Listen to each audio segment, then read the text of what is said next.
Luther wins game 3 here at the regional, 6-4 margin over St. Kate's, avenging one of their 2 losses this year. Head coach Renee Hurdle and outfielder Sarah Nelson joining us. And clutch hitting today, Coach.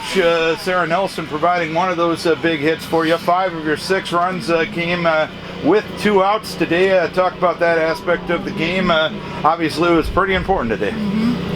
Yeah, I mean, I think that we've scored a lot of runs with 2 outs this year, and I think that this team knows that they can do a lot of damage with 2 outs, and I think that they know and they've seen that they can even start an inning clean with 2 outs and still execute and score some runs. And so I don't think that anybody thinks any different approach at the plate on our team this year, that if there's 0-1 or 2 outs.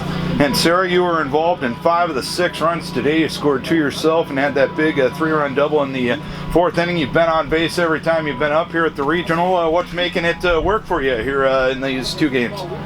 You know, I just knew we just got to keep playing our game, and I know I am capable of doing this. Obviously, this doesn't happen every time, but I just play like I play every time I step on the field, and sometimes it works, sometimes I get lucky, sometimes I don't, and so it just has been one of those couple days, I guess. And really 1 through 9 of the order really contributed both the days, and especially today, Coach. Yeah, and I think that what I've probably been the most happy with is the quality at bats on the quality pitching. And we had to have to come and address the plate as if we can only control what we can control.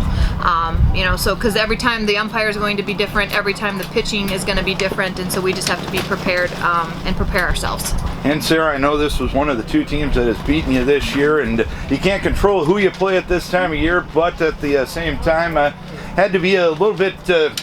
It had to add to the sweetness of the victory, knocking off a team that beat you earlier this year. Yeah, it was definitely motivating. We knew we were capable of winning. We didn't have our best game in the first try, and we knew if we kept playing our game, we would come out with a win, and we just played our game today. Norse on to the championship game with the 6-4 win over St. Kate's. Renee Hartle and Sarah Nelson joining us here on the postgame.